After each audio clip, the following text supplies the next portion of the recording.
Kita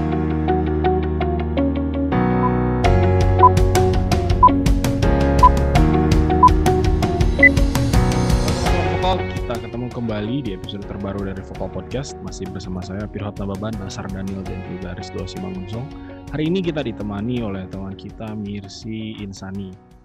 Teman kita ini adalah seorang entrepreneur yang jualannya apa? Yang akan kita korek belakangan. Apa kabar Mir? Baik? Baik, Bang. Mir, kan kalau Ya. bocoran dari lu, konon kabarnya lu adalah entrepreneur. Apakah itu benar, Mir? Aduh, berat banget ya sampai disebut entrepreneur. Enggak sampai entrepreneur banget. Emang jadi ya jualan-jualan gitu ya. Bukan ya? Jadi lebih tepat disebutnya apa, Mir? Kalau orang nanya, kan katanya yang lu jual tuh banyak sebenarnya ya. Kalau kata Rizdo itu ada aromaterapi, ada madu murni, ya, termasuk juga aktif di ikutan ini yang di luar jualan barang ya. Ikutan aktif di komunitas film, di komunitas budaya Sunda, dan masih banyak. Ada lagi katanya dengar-dengar gosipnya adalah alumnus Gontor. Jadi Assalamualaikum. Sangat beragam nih backgroundnya nih. Jadi kalau misalnya orang nanya ke lu ya, Mir, kerjaan lu apa, Mir? Nah, yang lu jawab apa biasanya? Apa ya? So sibuk. So sibuk. Pengangguran, tapi kalau diajakin ketemu susah bener pokoknya. Oh gitu. Oh ya, banyak yang gitu sekarang ya, pengangguran tapi diajak ketemu susah ya. Jadi pertanyaannya apa, Mir? Kalau orang nanya ke lu, lu sekarang apa sih gitu? Ya kalau ditanya sih ya paling aku sekarang banyaknya sih jualan aromaterapi sama madu ya. Aku jualan madu juga.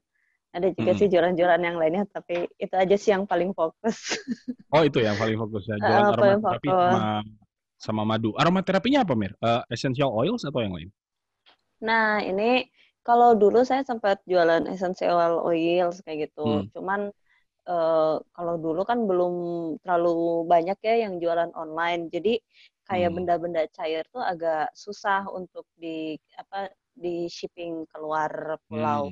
Akhirnya yang essential oil itu udah aku tarik, sekarang fokus di aromaterapi yang kering-kering aja gitu lah. Yang kering tuh kayak sekarang gimana? Sekarang jualan madu ya, cair. Aromaterapi yang kering itu yang gimana sih, Mir? Yang dibakar ya maksudnya? Iya, betul, dibakar. Jadi ada yang bentuknya stick, ada yang bentuknya krukut atau cone. Gitu. Oh, oke. Sekarang jualan madu murni. Itu liquid. Nah, yang kenapa nggak balik lagi ke essential oil untuk aromaterapi? Iya ya. Gimana ya? Bidang usahanya banyak, Mas. Harus bagi-bagi modal. Oke, iya. Jadi aku fokus di yang keringan dulu. Oke. Emang kalau yang kering kenapa, Mir? Lebih gampang nyimpennya atau risiko rusak di jalan lebih sedikit ya? Atau gimana tuh? Atau ternyata lebih banyak yang suka yang kering, yang dibakar gitu? Nah, yang paling pertama sih jelas biaya produksi ya. Kalau yang essential oil, dia biaya produksinya lebih tinggi. Tapi essential oil ini kita sebetulnya bisa temukan juga banyak di pasaran dengan harga yang sangat murah. Tapi aku tuh agak rewel kalau jualan, suka pengennya yang agak gimana ya, aku nggak bisa gitu jualan yang terlampau kurang memuaskan gitu. Asik, ini quality control-nya nomor 1 kayaknya nih. Iya, kayaknya tuh nggak pede ya kalau jualan barang kurang oke gitu loh. Oke, siap. Oh, jadi kalau untuk menjamin kualitasnya sangat baik, itu kalau untuk essential oils agak susah ya? Iya, dia biasanya ada batas harganya ya. Ya, harga emang nggak bohong. Essential oil mah. Kalau di jadi pasaran. kalau gue lihat di Tokopedia gitu ya, yang misalnya essential oils 15 mili harganya 23.000, itu berarti nggak oke sebenarnya ya? Itu pewangi ruangan. Ya, oh gitu. Fungsinya paling untuk pewangi ruangan, tapi memang kan aroma itu bisa memicu reaksi-reaksi tertentu dari tubuh kita. Memang aroma tertentu kita jadi rileks atau gimana, itunya iya, betul. Cuman kalau sampai yang essential oil yang benar-benar memberikan dampak secara kesehatan, itu sih biasanya harganya di atas 100 mungkin ya, di 50 ml itu pasti di atas 100-an. 50 Yang ml benar-benar di atas dari 100 bunga. ya. Oke. Tuh, ku tak sanggup judulnya. Oh, karena berarti gini ya. sebenarnya oh ya gimana. Karena gini, harga barang juga kan menentukan konsumen. Nah, aku sih bidik konsumen yang lebih common aja lah, nggak yang muluk-muluk. Kasarnya medium to high itu kan lebih sedikit penggunanya. Oke. Jadi kalau orang mau beli nih, Mir, mau beli aromaterapi, pertama essential oil dulu deh. Karena kayaknya yang banyak dijual tuh diffuser kalau sering lihat di mana-mana. Biar tahu dia itu si essential oilsnya itu yang bagus gitu ya. Itu taunya dari mana sih? Apakah dari wanginya aja atau dari harga atau dicoba tetes ke tangan ngerasanya gimana atau ada faktor lain? Nah, kalau essential oil ya pasti yang paling terlihat secara fisik harga ya. Harga biasanya nggak akan bohong. Walaupun memang untuk beberapa aromaterapi yang diterbitkan dalam bentuk MLM itu pasti ada ya tambahan biaya lah. Standar ya nama MLM pasti ada biaya tambahan. Asal harga aslinya nggak akan segitu pasti produksinya. Gitu. Cuman ya aku sih kalau lihat barang ya biasanya lihat testimoni juga, terus ini bahannya dari apa gitu ya, bahannya dari apa. Karena ada yang memang murni dari bunga-bungaan diproses dengan cara cold press, itu biasanya tradisional sih, tradisional yang bikinnya. Misalkan kayak apa ya teman-teman kita, ya jadi homemade lah, nggak yang produksi massal. Kalau produksi massal, aku juga belum terlalu banyak ngulik sih ya. Oke. Gitu. Lu tadi bilang apa namanya untuk produksi essential oils itu karena susah dan harganya jadi cukup mahal, akhirnya lo memutuskan untuk jualan yang kering. Berarti semua produk yang lu jual itu lu bikin sendiri maksudnya atau ada mitra sama teman-teman yang lain? Aku sih mitra ya. Kalau untuk yang herbal-herbalan, aku punya mitra di Bali karena aku mendahulukan produk-produk yang memang produksi rumahan. Untuk yang herbal-herbal. Apalagi kan beberapa aromaterapi biasanya digunakan untuk kebutuhan upacara juga, nggak cuma pewangi ruangan dan relaksasi. Nah, biasanya untuk teman-teman yang memakai aromaterapi untuk kebutuhan sembahyang atau upacara, mereka tuh semacam punya tata titi, apa itu tata titi? Maksudnya ada kayak protokolnya sendiri gitu loh. Ini tuh harus kayak gimana gitu ya, harus taksu gitu ya. Oh, yang biasa pakai buat sembahyang siapa aja sih biasanya, Mir? Hindu doang atau? Enggak. Saya juga agak bingung ini. Selama saya jualan aromaterapi ya lucunya nih kalau saya pakai yang herbal. Iya betul ada teman-teman dari Hindu yang pakai, tapi dari agama-agama lain juga ada yang pakai. Kayak agama Buddha juga menemani meditasi mereka biasanya menyalakan aromaterapi. Nah, terus kalau teman-teman dari Tionghoa biasanya nggak pakai yang herbal, dia biasanya pakainya yang langsung kiloan gitu. Karena sekali sembahyang biasanya bisa sampai 99 batang gitu kan yang terpakai. Oh, yang stick ya? Yang stick ya? Ya, yang stick. Stick biasanya orang nyebutnya ada yang bilang dupa, ada yang bilang hio gitu ya. Itu mah masak masing-masing aja. Tergantung peruntukannya ya kalau aku lihat. So, kalau yang Chinese, tapi ya teman-teman dari aliran kepercayaan juga banyak memakai aromaterapi dalam bentuk stick kayak gitu. Oke. Jadi sebenarnya Mir kalau dibagi-bagi ya, aromaterapi itu yang dikenal tuh sekarang ada berapa bentuk sih kan gara-gara Covid orang banyak stres cuma beralih untuk nyari sesuatu yang dipakai untuk rileks ya. Dan aromaterapi ini kayaknya naik lagi nih. Kayaknya dulu-dulu tuh ya biasa-biasa aja hanya sebagian orang. Kalau sekarang kayaknya naik lagi. Nah, buat yang belum tahu, jadi sebenarnya aromaterapi itu ada yang modelnya gimana aja. Habis itu baunya biasanya apa sih? Dan emang beneran ya ngaruh atau placebo efek doang? Oke. Aduh, saya butuh pengacara ini. Ya, aku jadi pengen cerita ini dulu ya, Mas. Nggak apa-apa ya, agak berbunga-bunga. Oh, nggak apa-apa, nggak apa-apa. Jadi dulu di awal-awal jualan itu kan 2012, 2013-an ya, 2012 akhir ke 2013. Dulu belum banyak yang jualan online, apalagi namanya jualan aromaterapi kayak gitu kan. Jadi sering disebutnya, oh ini dupa kan ya, ini hio kan ya. Jadi langsung mundur orang-orang itu karena ya mau nggak mau emang di negara kita kan mayoritas agama tertentu gitu. Terus seringkali aromaterapi ini diidentikan dengan sebagai atribut agama tertentu juga. Jadi memang agak agak tricky ya di awal-awal jualan. Apalagi belum musim juga jualan online saat itu. Jadi aku tuh sampai buka lapak setiap hari Minggu pagi aku buka lapak di Car Free Day supaya orang-orang itu yakin bahwa aku nggak fiktif gitu jualan. Nah, lucunya saya tuh berapa kali jualan di Car Free Day itu ya nggak pernah ada yang beli sama sekali.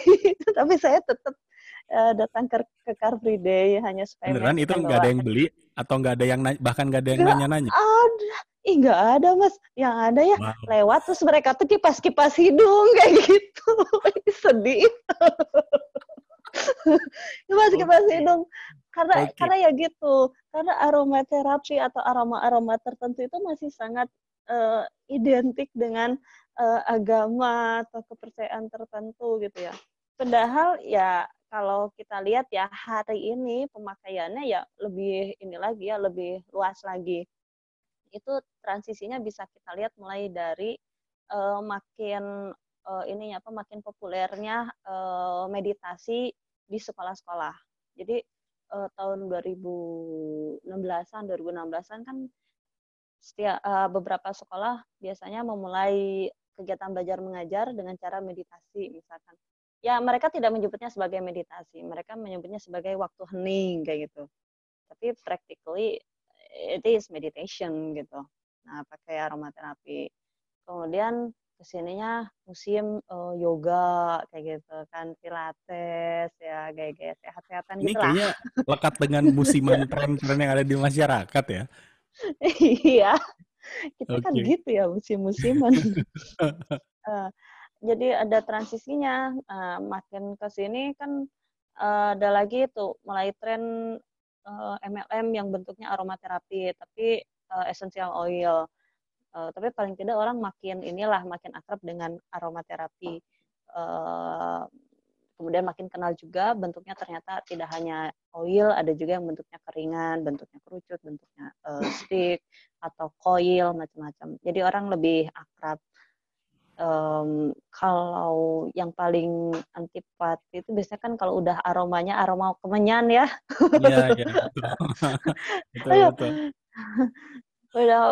udah mah identiknya disebutnya dupa gitu ya. Dupa itu Iya, kan kalau dipakainya untuk apa gitu kan. Kalau iya, dipakainya iya, untuk pewangi ruangan ya jadinya pewangi ruangan kayak gitu. iya. Nah, apalagi kalau udah aromanya mengandung menyan, itu biasanya banyak ininya lah, banyak diskusinya. Tapi saya pribadi sih ya sempat main gitu ya ke daerah Timur Tengah. Di sana pada pakai kemenyan juga kayak gitu. Bahkan beberapa bentuk kemenyan itu mereka konsumsi. Jadi ada kemenyan yang untuk dibakar, ada kemenyan yang memang dimakan. Belum lagi Kemenyan kan dimakan. iya betul, dimakan Wow. Mas. Oke. Tapi beda, ada beberapa jenis kemenyan. Oke. Itu. Kemudian kemenyan juga banyak digunakan sebagai bahan dasar di parfum-parfum di Perancis ya. So, mungkin kalau aku mau balikin lagi bukan aromanya yang salah gitu. Yang salah mindset kitanya ya. Aroma tertentu udah distigmakan udah terlanjur distigmakan gitu oleh masyarakat kita gitu. Iya, orang cium bau menyan langsung bulu kuduk merinding Wur, biasanya. jangan kan menyan Mas, aroma melati aja kan orang udah Iya, iya, merinding-merinding gitu iya, ya. iya, iya, benar, Padahal benar, siapa benar, tahu emang di kebun melati kan ya. benar, benar. Jadi Ada apa aja berarti jenisnya? Ada yang essential oils ya? Ada yang stick batangan, ada juga yang kerucut. Kerucut ada 3 tuh yang macam. kerucut tuh Kerucut yang itu bentuknya kayak cone. ada nggak barangnya? Ada. Nanti saya ambilin ya. Ada yang bentuknya kerucut. Umumnya 3 itu yang dipakai ya? Ada satu lagi Mas, bentuknya coil. Coil itu berarti bergulung gitu? Betul, melingkar kayak ini, kayak obat nyamuk bakar. Nah, itu persis. Kan emang kalau aromaterapi bakar cara penggunaannya juga persis kayak ini, kayak obat nyamuk bakar. Dibakar, keluar baranya, nanti ada asap.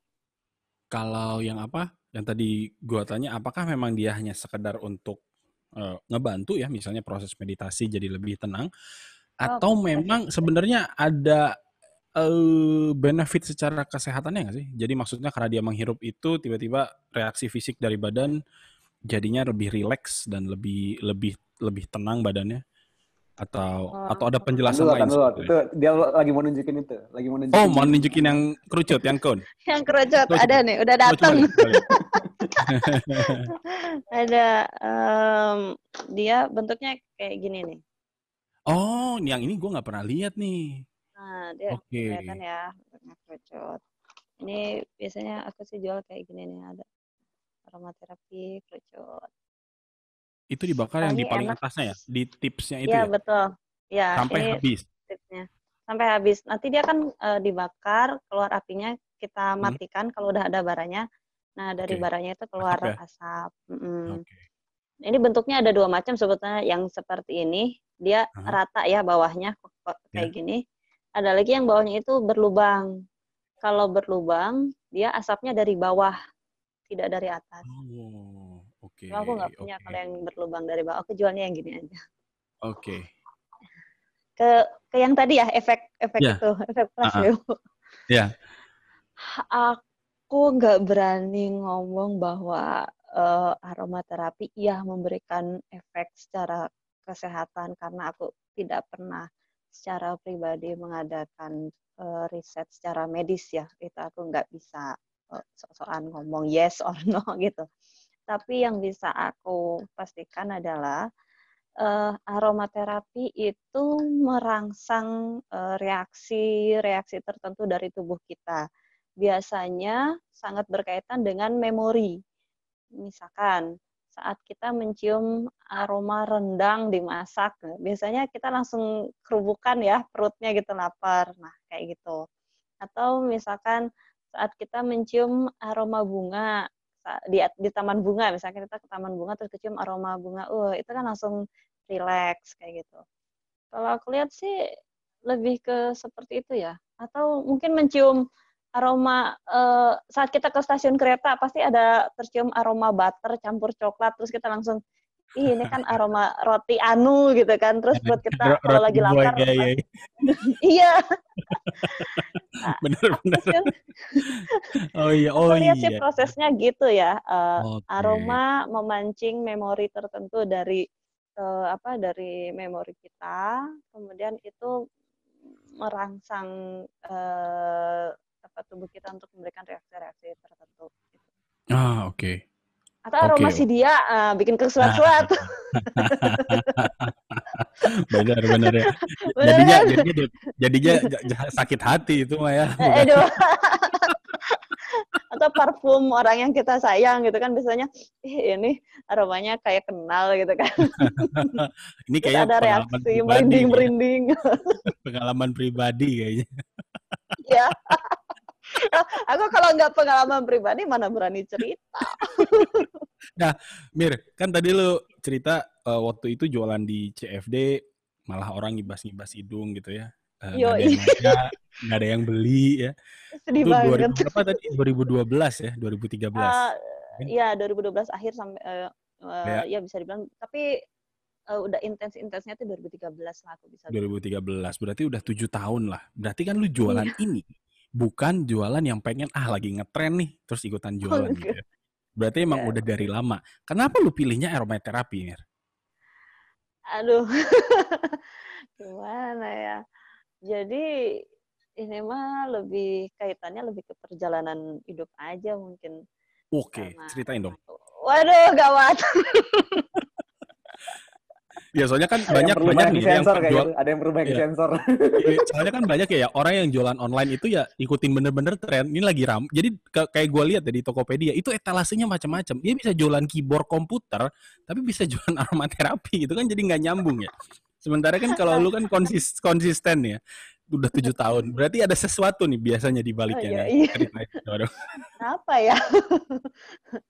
Aduh, yang paling pertama sih aku emang nggak bisa ya jualan sesuatu kalau memang apa ya teka hatean. Alah itu bahasa Jermannya apa ya teka hatean teh? Tidak menjiwai gitu ya. Tidak tidak passion. Apa passion? Enggak bukan passion. Harus dengan hati lah jualan itu. Ya. Kita emang suka produk yang kita jual kayak gitu. Itu pasti sepenuh hati jualannya. Jadi memang dari zaman di pesantren. Emang dari Keluar deh zaman tuh pesantrennya. ini nggak bener nih yang ngasih sipil. jadi jadi dari zaman pesantren sih emang udah seneng baca apa ya buku-buku tentang agama-agama lain kayak gitu. Terus ya seneng aja gitu baca tentang agama-agama lain, explore sampai kemudian pindah kuliah di Bandung pun kebetulan waktu itu saya datang ke festival replika Buddha tidur raksasa di ada di mall di Jalan Peta. Saya ke sana. Nah, ada guide-nya juga seorang biku dari Thailand. Dia menemani saya keliling 52 lukisan tentang perjalanan hidupnya Buddha. Pulang dari sana saya dibekali lilin tadinya, lilin. Lilinnya ada aromanya, saya bawa balik itu. Nah, besok-besoknya kan saya emang sukanya di film ya. Kebetulan waktu itu asisten laboratorium juga di kampus. Nah, saya suka harus menyiapkan bahan film untuk diedit. Tapi di sisi lain saya juga bikin program-program yang saya ajukan ke TV-TV swasta. Kebetulan waktu itu saya pengen ngangkatnya tentang budaya. Nah, jadi misalkan tempat apa sih yang dianggapnya itu keramat gitu ya, atau horor. Nah, itu saya datengin. Saya gali informasinya. Yang bener. Serius, saya cari sejarahnya, Mas. Jadi saya pengen Oke. tahu ini tempat kok kayak disebutnya mistis banget gitu. Memang apa sih yang bikin mistisnya? Aku tuh kayak pengen nyari memang dari sisi sejarahnya apa gitu loh. Nggak Belum mau bisa kalau Saraswati itu. Belum bisa Saraswati, jauh. jauh sebelum itu. Aku 2013 sudah gitu-gitu. Jadi nah, tapi lebih ke sejarahnya gitu ya. Jadi imbang lah gitu, bukan yang main uka-ukaan gitu ya, hantu-hantuan gitunya, enggak. Walaupun memang apa ya, memang tempat itu dianggap orang-orang sebagai tempat yang horor gitu. Nah, dari membuat program TV itulah kemudian mengantarkan saya ketemu dengan teman-teman aliran kepercayaan Sunda gitu ya, Kesundaan. Nah, di sana kan suka pada bakar dupa kayak gitu. Nah, ya udahlah, udah cocok dengan yang sebelumnya ya, yang Buddhis itu. Nah, satu hari saya nganterin saya nganterin burung yang sakit ke dokter hewan. Nah, saya lihat ada dupa di situ, ada aromaterapi di meja dokter. Saya tanya, "Dok, itu dupa kan?" "Ya, kok kamu tahu?" Katanya. "Iya dok," gitu. "Dapatnya di mana ya? Saya susah banget dapat itu." "Oh, ini sebelah ruang praktek saya jual," kayak gitu. Jadi dia langsung tutup ruang prakteknya hari itu. Benar-benar ditutup. Gitu. "Loh, dok, kok udahan prakteknya?" "Udah, kita main aja ke sebelah." Saya lihat, ada dupa-dupa ya di sana banyak aromaterapi, banyaknya Tibet ya. Saya cium aromanya, enak ya. Um, karena dari sana lah aku suka, akhirnya mulai cari-cari lagi online, tapi ya harganya masih kurang bersahabat. terus lama-lama belinya agak banyakan. Teman-teman pada nitip juga. Setelah teman-teman pada nitip, ya udahlah jualan aja gitu. Iya, Bu, rugi bandar dititipin mulu mah. Why not kan? Itu dari teman-teman di Kesundaan. Lucunya 2 tahun kemudian setelah saya jalan-jalan ke festival replika Buddha Raksasa itu, saya ketemu lagi orang yang jadi guide saya waktu di festival itu 2 tahun kemudian. Jeda 2 tahun itu kita sama sekali nggak ada tukeran kontak atau ketemu atau apa, sama sekali nggak ada gitu. Terus ya itulah awal mulanya teracuni aromaterapi. Oh, oke. Oke.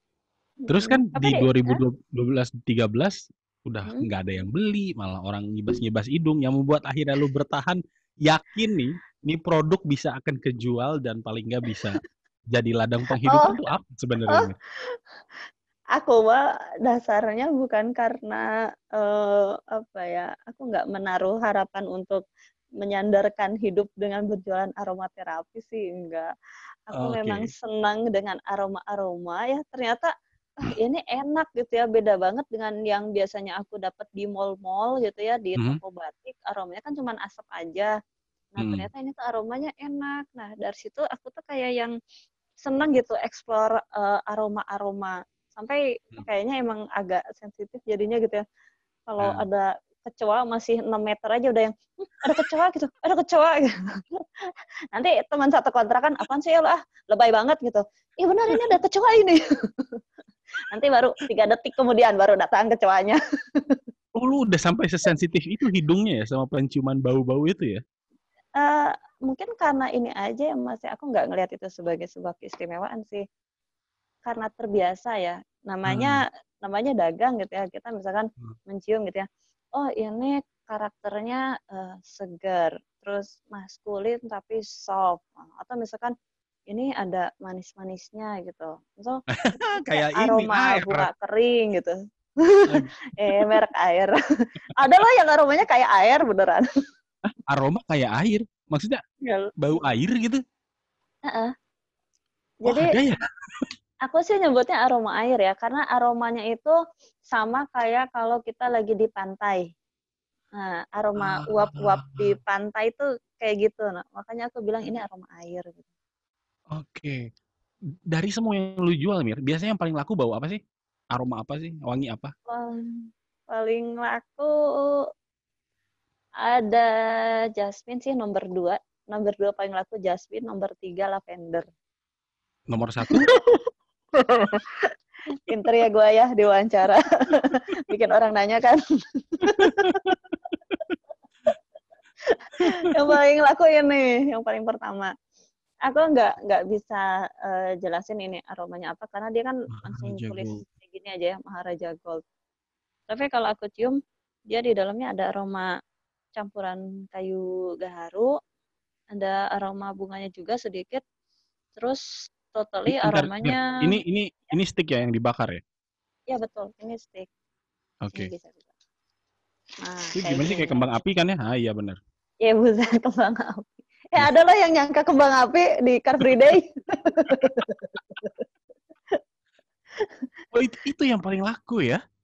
Ini paling laku Mas, ini laku banget, pakai banget sih. Asik lah jualan. Itu mah Baunya bonus tadi aja gimana? sih. Bau kayu, bau Baunya, kayu. ya dia campuran ada, kalau aku ciumnya ada aroma kayu gaharunya, ada aroma bunganya juga, mostly aromanya tuh fresh, maskulin tapi soft gitu. Ya maskulinnya nggak yang keras menusuk hidung. Jadi sebenarnya rata-rata orang tuh nyari bau yang gimana sih secara umum? Apakah wanginya atau yang penting ngilangin bau nggak enak di kamar atau emang secara personal orang masing-masing punya favoritnya? Nah, sama aroma juga seperti rasa. Setiap orang punya seleranya masing-masing. Oke. Dan itu yang pertama ya, selera. Kalau yang kedua, faktor kebutuhannya. Kayak gitu. Jadi kalau kayak untuk upacara adat kayak itu biasanya mereka butuh yang asapnya banyak. Nah, kayak gitu. Selera, Mas. Oke. kan lu tadi katanya konon kabarnya dari pesantren udah mulai baca tuh ya buku-buku buku-buku Tuh. buku-buku dari Hmm. agama lain. Nah, kalau setelah yang lu baca itu sebenarnya aromaterapi itu digunakan di agama lain itu sebenarnya apa sih? Apakah hanya membantu prosesinya aja? Atau sebenarnya ada maksud-maksud di baliknya ketika bau tertentu itu artinya apa, bau yang lain artinya Hmm. apa, atau sesimpel bahwa itu ngebantu aja sih? Hmm. Kalau kalau aku sih melihat aroma itu memang membantu kita untuk lebih fokus. Kenapa? Karena kita lebih rileks, lebih nyaman. Misalnya orang bagaimana bisa fokus kalau dia banyak pikiran, kalau dia stres. Terus itu kan karena banyak yang difikirkan kan. Nah, ini tuh dia lebih rileks, tidak banyak pikiran, jadi bisa fokus. Itu versi aku ya, dia membantu karena rangsangan aroma yang bikin tenang. Tapi ya lebih fokus beribadah jadinya. Tapi di sisi lain ada juga sih kalau mau lihat sedikit sejarah-sejarahnya, memang kayak di suku-suku tertentu di masa itu memakai membakar dedaunan atau ranting-ranting yang mengeluarkan aroma tertentu. Misalnya kayak daun sage kayak gitu kan sering dikeringkan, kemudian dikumpulkan dan diikat jadi satu. Nanti asapnya itu dipakai untuk mengasapi kamar atau apa. Nah, itu kondisi-kondisi itu tuh katanya bisa bikin mereka trans.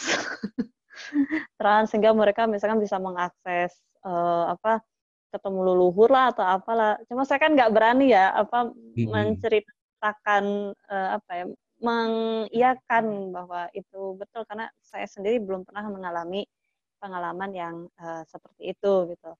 Belum pernah tuh Tapi ngirup aromaterapi terus trans, belum pernah ya? buset. Kayaknya sih transnya tapi dalam bentuk jadi aku nggak nyadar kok lebih fokus gitu ya. Misalkan Oh, kayak iya, iya. olahraga ya. Aku Nah, olahraga biasanya sambil bakar aromaterapi atau misalkan hmm. yoga sambil bakar aromaterapi. Itu tuh kayak yang kita tuh jadi kayak nggak ngeh bahwa aku udah sampai set ketiga ya gitu. Kok nggak Oh, capek ya gitu. nggak kerasa capek ya? Oh iya, Fokus. oke, oke, oke, Di oke, oke. beberapa kejadian testimoni konsumen sih ya, ada yang misalkan mereka repeat order gitu ya, Kak aku bagi lagi dong aromaterapinya gitu. Aku kerja di media nih nulis berita, kok ditemenin aromaterapi enak ya gitu, bikin lebih nggak kerasa aja gitu lah. Tahu-tahu udah beres ya nggak gitu juga sih. Ya terus lama-lama jadi kebiasaan gitu. Oh, Sekarang oke, kalau oke, nggak oke. bakar kayaknya kok nggak enak gitu, kayak ada yang kurang kalau nulis kayak gitu. Oh ya, emang macem-macem akhirnya peruntukannya jadinya ya. Mhm, macam-macam, Oke. nggak cuman untuk, sembahyang agama-agama tertentu atau Hmm. aliran kepercayaan tertentu aja, enggak. Ritual juga enggak cuman itu aja. Oke, Membaca, menulis juga asik kok ditemenin aromaterapi. oke, harus coba nih gua nih misalnya temennya vaping mulu, Iya. ganti. Aromanya kembang melati. Nah, Mir, lu aromaterapi nih, tiba-tiba Heeh. kaburnya ke madu nih. Ceritanya apa Eh, tuh di baliknya madu? aduh, madu ya, kenapa ya? Kalau madu sih lebih karena pengalaman waktu kecil ya. Jadi aku Bentar, tuh yang nggak madu suka. udah berapa lama, Mir? Madu sih baru hitungan bulan. Oh, baru bulan ya. Oke, oke. Baru Hmm, madu bulan. Baru Desember hmm, tahun kemarin. Desember hmm, tahun hmm, kemarin. hmm. Cuman kemudian baru pakai merek atau branding tuh diseriusin sejak 3 bulanan terakhir lah kayak. Aku pikir-pikir ngapain aku masarin produk tapi nggak ada mereknya ya. Loh, Ya emang udahlah sebelumnya bikin nggak pakai merek. merek ya? Enggak, Oh, tadinya nggak ada, apa jual-jual aja polosan, gitu ya. polosan aja gitu? Polosan, kodian Oh, tadinya grosir aja gitu kan. oke. Uh, Cuma kesininya, kenapa nggak sekalian ya bikin branding sendiri kayak gitu. Nah, balik lagi, kalau madu, aku nggak suka madu ya. Aku teh nggak tahu lidah aku nggak masuk aja kalau makan madu, aku nggak suka. Tapi aku ingat dulu waktu aku belum masuk TK, ibuku pernah bawakan madu ada sarangnya. Nah, dengan sarangnya. aku makan tuh kok enak ya, ada sensasi kenyal-kenyalnya juga gitu sarangnya. Nah, aku makan itu. Nah, kemarin itu tahun kemarin aku ngebayangin kayaknya enak ya makan sarang madu gitu. Nyari kayak gitu. Pas nyari dicoba tuh kan emang enak. Lama-lama mulailah sama kayak aromaterapi. Ada yang titip, oh jualan lagi. Jualan lagi. Daripada rugi bandar, mending dibisnisin ya. Benar. Yoi. Saya dukung itu. Oh Berarti gitu. entrepreneur bukan? Nggak tahu. Entrepreneur banget itu, dia melihat kesempatan gitu. Oh, jadi alasannya karena keinget waktu zaman TK makan sarang madu. Gue belum pernah deh itu makan sarang madu. Itu apakah memang hanya manis doang atau ada rasa lain di sarang madunya itu? Kalau sarangnya sendiri dia nggak ada rasanya ya, karena kan dia Oh, lilin. Tapi jangan samain lilin yang parafin kayak oh, untuk candlelight dinner gitu, enggak ya. oh. Eh, ada namanya beeswax. Beeswax. Nah, kalau Biasanya kalian beeswax buat beeswax, sepatu bukan? ada misalnya untuk ini ya perawatan yang kulit kayak gitu ya. Nah, yang kulit ya. Tapi aku sih banyak menemukannya beeswax itu untuk lotion. Misalnya kayak salep perawatan pasca tato. Jadi kalau kita habis ditato biasanya kan ada yang harus dikasih lotion salep gitu. Nah, itu pakainya beeswax karena lebih lembut ke kulit. Kan kalau habis tato dia kondisi kulitnya sensitif banget gitu. Itu. Kemudian ada juga untuk sabun mandi. Tapi biasanya sabun-sabun yang premium yang pakai beeswax tuh kayak sabun-sabun apa ya? Aku nyebut merek boleh nggak sih nih Mas? Oh, boleh dong, boleh. Karena kita nggak ada iklan, karena nggak ada yang mau ngiklan di kita, jadi boleh. Oh, ampun kasihan banget. Kayak misalkan produk-produk yang tradisional terus herbal kayak gitu macam Body Shop atau ya adalah aku nyebutnya sih Body Shop lah. Body Shop itu kan sabunnya premium ya, nggak yang pabrikan banyak soda apinya kayak gitu. Nah, itu biasanya mereka pakainya pakai beeswax atau lilin lebah untuk bodinya. Ya lilin lebah sih. Memang lilin.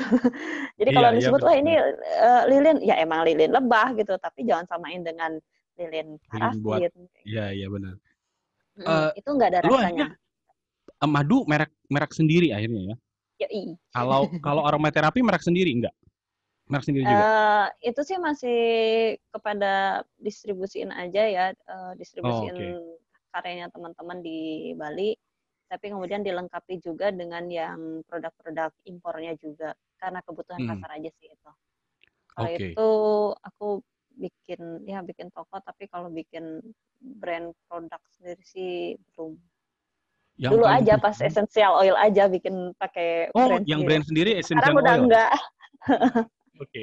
Yang paling pusing ngurusin brand sendiri itu bagian mana ya, Mir? Pendaftarannya, tesnya, atau biayanya yang cukup tinggi, atau gimana ya, Mir? Sebelum kita berangkat ke sulitnya apa sih jualan di online? Yang paling susah konsistensi mungkin ya aku lihat kita siap nggak untuk terus istilahnya tangguh gitu ya konsisten mengedukasi pelanggan kita. Mhm. Ya kayak dari aromaterapi itu kan aku pelajaran banget ya kenapa orang-orang tuh kok antipati dengan aromaterapi karena mereka Mhm. nggak tahu gitu. Biasanya orang itu takut atau anti itu karena kan mereka nggak kenal, karena mereka nggak tahu. Makanya mereka enggak deh gitu kan. Mhm. Kesininya karena aromaterapi makin umum banyak digunakan, akhirnya orang-orang tidak terlalu antipati lah dengan aromaterapi. Nah, Mhm. sama madu juga kayak gitu.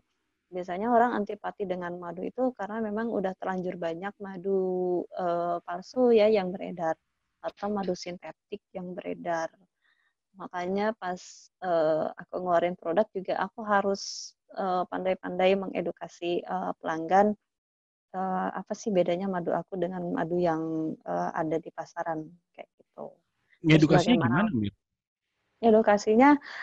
Aku kalau jualan itu ya, jualan madu misalkan, aku nggak pernah bilang misalkan, madu aku tuh rasanya enak kayak gitu. Nggak, aku nggak ngomong kayak gitu.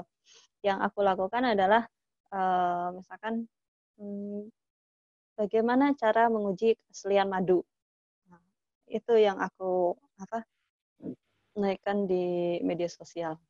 Jadi biarkan pelanggan juga teredukasi gitu. Oke. Oh, jadi lu nggak perlu. pendekatannya bukan yang madu gue yang paling enak rasanya, paling Oh berkhasiat ya. enggak Kayak begitu ya. enggak Oke. gitu. Jadi Aku justru hanya pendekatan adalah dengan edukasi. edukasi ke masyarakat ya. Kita Oke. edukasi masyarakat, nanti kita sendiri punya produk. Nah, saat masyarakat mencoba produk kita, mereka akan mempunyai penilaian mereka sendiri. Kita nggak perlu bilang bahwa kita oke, nggak usah lah. Saat mereka mencoba, mereka bisa memberikan penilaiannya sendiri. Tapi kan edukasi itu panjang ya, Mere. Maksudnya Ya emang. nggak hitungan bulan ya. Lu pernah nggak sih frustasi gitu? Anjir ini udahlah, nggak usah lagi jualan ini lah, capek anjir, udah rugi gitu kan. Terus bentar, kalau madu itu ada risiko dia barangnya rusak nggak? Rusak karena apa ya? Kalau madu itu kan dia nggak ada basinya, asal tidak terkontaminasi. Asal Kalau nyimpennya dia bener ya? tidak, betul, atau nggak kotor. Misalkan kita kalau minum madu, pakai sendok yang bersih lah, jangan yang udah masuk mulut, masukin lagi ke madu gitu. Ya.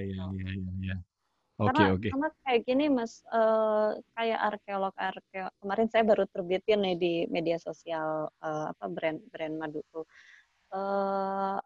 Aku baca di Smithsonian Magazine itu arkeolog itu juga sering menemukan kendi-kendi berisi madu di makam-makam kuno Mesir. Dan itu dalam kondisi yang oke, madu-madu itu teh. Dalam artian bukan hanya bisa dikonsumsi, bahkan bisa langsung dikonsumsi tanpa perlu dimasak atau dihangatkan atau di treatment dulu, nggak, bisa langsung dikonsumsi. Gitu. Oh, jadi madu itu produknya nggak ada risiko untuk rusak selama nyimpennya bener ya? Ya, dia nggak ada basinya selama bener nyimpennya. Okay, Kecuali kalau madunya madu sintetik atau campur yang bahan-bahan aneh-aneh ya ada basinya. Nah itu tuh yang tadi gue tanya. Setelah edukasi orang lama nggak ngerti, yang termasuk yang aromaterapi gitu ya, sampai orang ngibas-ngibas hidung. Ada nggak titik frustasi lu mau berhenti gitu? Udahlah nggak usah jualan lagi, capek, rugi nih, barang nggak laku-laku gitu. Titik frustasi ya? Ya ada lah titik frustasi. Gitu. Tapi kan biasanya titik frustasi itu berbarengan dengan titik kebutuhan. Jadi pas lu frustasi, lu lagi butuh-butuhnya, lu nggak bisa berhenti. Sesederhana itu sebenarnya ya. Udah pusing, udah angin. Perut.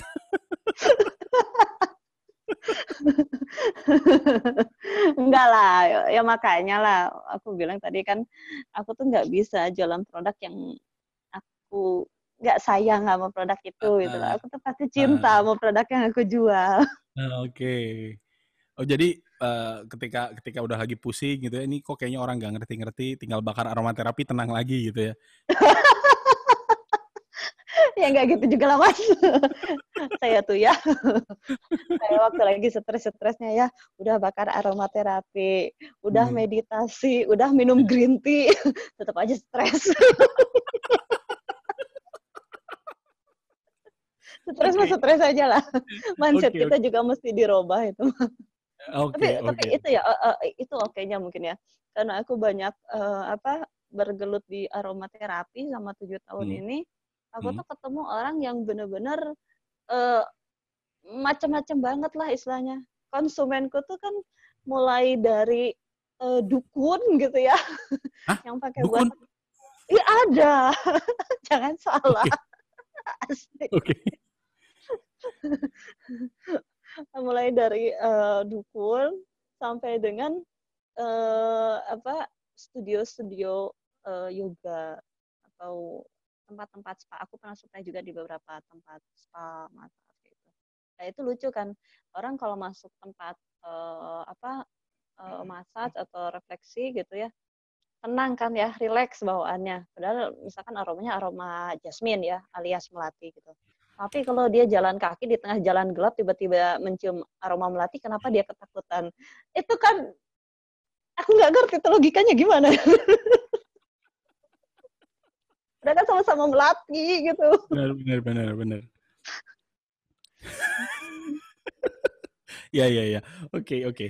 Jadi setelah udah 7 tahun, lu nambahin Hmm. dengan madu ya.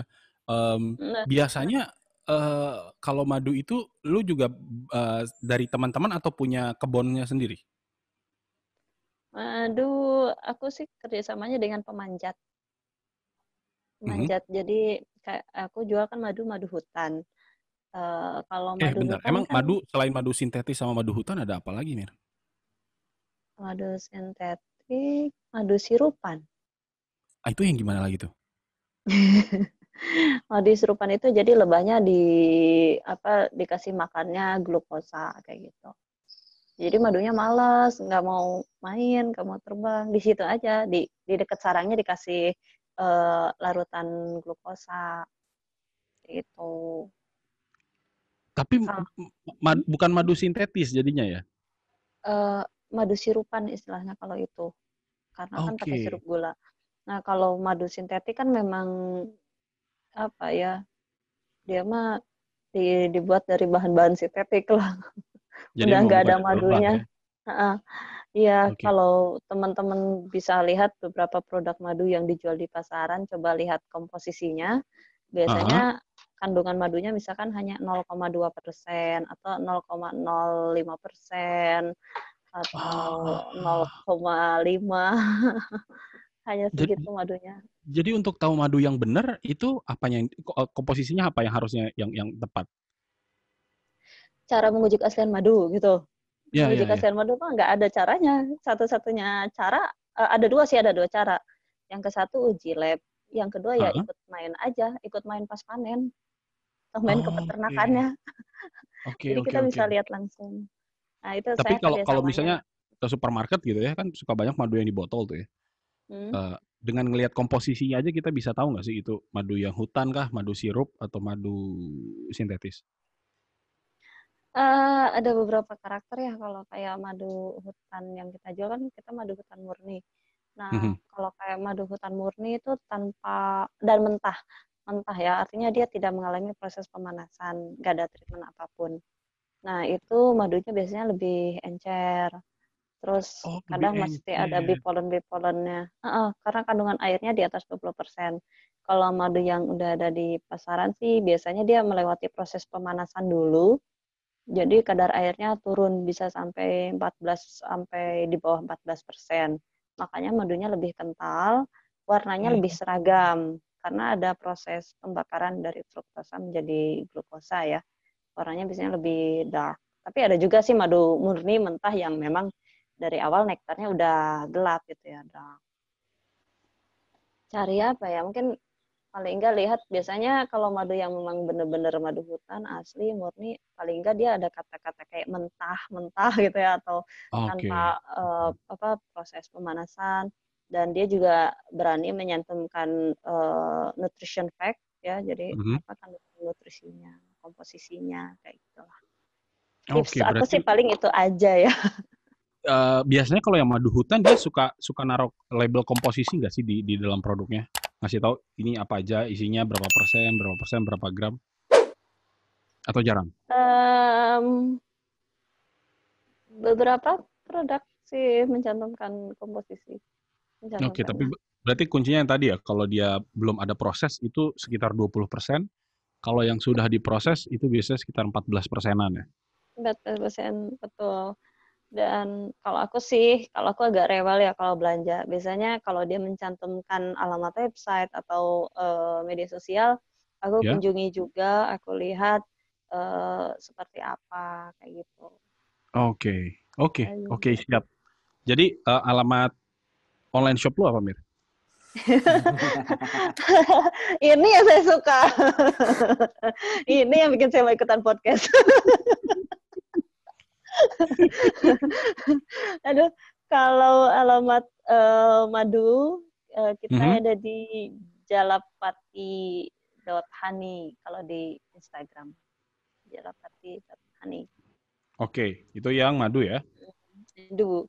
Kalau yang aromaterapi kita ada BJ aromaterapi. Huruf B, huruf J aromaterapi. BJ aromaterapi. Barunajaya itu singkatan. Oke. Jaya Terus Aromaterapi. di marketplace nggak ada, Mir? Marketplace ada juga semua, silahkan di search aja. Sama ID-nya ada BJ Aromaterapi, ada juga Jalapati Honey. Mau di Oh, beda toko jadinya ya? beda toko. Oke. Iya dong. Kan aku Oh, ini bukan toko segala ada yang musiman itu. Kata masnya barusan. Oke, Enggak siap. lah, aku mah nggak galatahan kayak begitu. Aku jual karena memang, oh aku yakin gitu ya, ini produknya oke, enak gitu ya, terus bagus ya aku jual kayak gitu. Siap. Dok, kalau lu kan berhubung sudah kenal, ada yang mau lu korek nggak dari Messi? Atau sudah cukup lu korek? Waduh, Gue sengaja ada beberapa yang pesanan kan kemarin jangan ditanyain, jadi udahlah. Oh enggak sih, aku nanya aja semua. parah. Apa. Gimana dok? Ada yang mau lu korek? Hah? Ya kalau dari gue sih sebenarnya ya ngelihat sendiri kan, maksudnya kesehariannya dia gimana untuk untuk jualan, untuk itu, terus mengusahakan produk gitu kan. Mirs itu kan perfeksionis dalam banyak hal gitu. Jadi memang Wih. saya bukan promo, memang bagus sih produknya gitu ya. Oke. Kalau aromaterapinya saya suka pakai yang lavender sekaligus usir nyamuk soalnya. Oh gitu. Gitu. Nah, mungkin kalau nanya Oke. ke Mirsi sih sebenarnya apa ya? Konteks-konteks ini kan sebenarnya maksudnya kalau boleh dibilang ini kan barang-barang yang sebenarnya umum dan bisa untuk semua, tapi kan sebenarnya agak kesan eksklusif ya gitu. Jadi ada kesan berkelasnya gitu. Dan memang nggak tahu ini gejala yang muncul apa gimana, generasi kelas menengah sekarang itu kayaknya memang mulai peduli pada hal-hal begitu ya gitu. Jadi sangat mungkin nanti jadi sangat ngetren dan jadi sangat banyak yang suka gitu kan. Karena kan lihat gejalanya kan aromaterapi dulu sama sekali nggak ada gitu. Sekarang mulai banyak yang suka gitu. Terus juga kalau madu juga kan dulu kan orang makan madu mas adanya aja gitu. Sekarang kan udah mulai pilah-pilah gitu kan, madu hutan mana, ini apa gitu kan. Ya Mirs itu bikin di produknya asalnya dari hutan mana gitu kan, dari ini. Iya. Oh, Gitu. sustainable Kayak, banget ya. Betul. sama kayak sekarang kan gitu tren kopi kan ya gitu kan. Kalau orang sekarang Nah, nyobain kopi kan harus bisnis dulu gitu kan. Ini dari mana? Iya. Biji kopinya di mana? Di roastingnya mateng atau apa gitu kan. Pakai kayu bakar iya. atau something lah gitu. Medium to dark. Kok jadi apa ya? Kadang-kadang juga jadi kesannya jadi makin kompleks gitu konsumsi kita. Padahal ya nggak apa-apa. Tapi kan seiring berkembangnya masyarakat ya gitu. Nah, menurut Mirsi sendiri gimana sih trennya kelas menengah kita yang kayak gitu sebenarnya sesuatu yang memang karena kesadaran atau karena memang ya pengen ikut aja, nggak pengen dibilang nggak gaya gitu. Aromaterapi kan jadi gaya gitu. Atau Yo. madu gimana? Kalau aku sih gimana ya? Kalau aku ngelihat fenomena itu lebih ya beberapa ada yang memang hanya sekedar latah aja, tapi di sisi lain aku senang sih karena ternyata kita mempunyai konsumen yang semakin cerdas ya. Konsumen yang semakin cerdas itu jadi tantangan tersendiri buat kita dalam mempromosikan produk yang kita punya gitu. Jadi kayak madu yang aku jual itu aku sebutkan di situ ada barcode-nya, ada keterangan ini jenis madu dari lebah jenis apa, nektarnya nektar apa, berasal dari hutan mana, dipanen tanggal berapa. Itu aku hanya ingin memastikan ke konsumen gitu ya, meyakinkan mereka bahwa ini loh madu yang kamu mau konsumsi itu ada identitasnya, jelas asal usulnya dari mana. Yang membuat kita nggak yakin untuk konsumsi madu itu kan karena ini asli atau enggak gitu ya. Tapi kita bisa yakin bahwa ini asli atau enggak ya karena kita tahu asal usulnya dari mana. Tambah lagi di media sosial juga aku kan sering mempromotkan gitu bahwa kita bekerja samanya langsung dengan pemanjatnya gitu ya, pemanjat sarang-sarang madu di hutan. Jadi dari mereka langsung ke kita. Video-video saat mereka panen pun juga ada. Jadi masyarakat juga teredukasi dengan sendirinya lah. Termasuk juga aromaterapi ya. Kalau aku lihat sih aromaterapi memang banyak yang latah ya mungkin karena apalagi sekarang musim COVID orang-orang makin sok-sokan hidup sehat padahal kan hidup sehat udah kebutuhan aja lah ya gitu ya. Ya paling aku hanya bisa mengedukasi bahwa kesehatan itu bukan hanya tentang kesehatan fisik aja, tapi ada juga yang namanya kesehatan batin kayak gitu. Dan kesehatan batin itu bisa dicapai misalkan dengan memberikan ruang untuk jiwa kita, untuk rohani kita gitu, untuk tenang sesaat, hening sejenak. Nah, aromaterapi mah temennya aja lah gitu supaya lebih fokus. Gitu, Pernah punya Mas. pengalaman itu kan, Min? Katanya kalau nggak salah pernah punya pengalaman ini konsumen kedatangan sesuatu.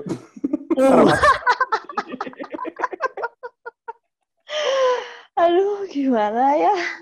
Emang harus bijak jadi pedagang tuh. Nah, saya tuh sebenarnya nggak bakat jadi pedagang. Mestinya kan kalau ada kayak konsumen yang misalkan merasa, oh Kak, aku udah beli dupanya semalam. Terus pas aku bakar ya, kayaknya ya ada yang datang. Oh. Padahal kan yang gitu bisa diprospek gitu ya. Oh ini nih bagusnya pakai dupa yang ini. Wah, kalau dupa yang ini yang datangnya siapa gitu kan. Leluhur mana gitu. Bisa bikin kaya gitu kan. Aku tuh nggak kehatian gitu. Hatiku tuh nggak ngasih untuk promo-promo kayak gitu tuh. Yang ada satu hari aku pernah ya ada yang pesan lewat Instagram. Dia udah beli aromaterapinya. Terus dia nanya di Instagram, Kak, kalau aku bakar dupanya malam-malam, kira-kira bakalan datang jin nggak ya? Gitu. Aku jawab aja gitu ya. Waduh, saya nggak tahu Mbak, jinnya mau datang atau enggak. Kalau dia sibuk ya nggak akan datang kayaknya. Kalau nggak diundang ya nggak akan datang. Tapi kalau diundang juga kalau lagi sibuk nggak akan datang. Gitu. Oke. Ya tahu tuh dia pundung nggak ya? Sakit hati nggak tuh? Oke. Banyak sih yang aneh-aneh ya, apalagi konsumen aromaterapi. Oh banyak ya, yang aneh-aneh begitu banyak juga ya.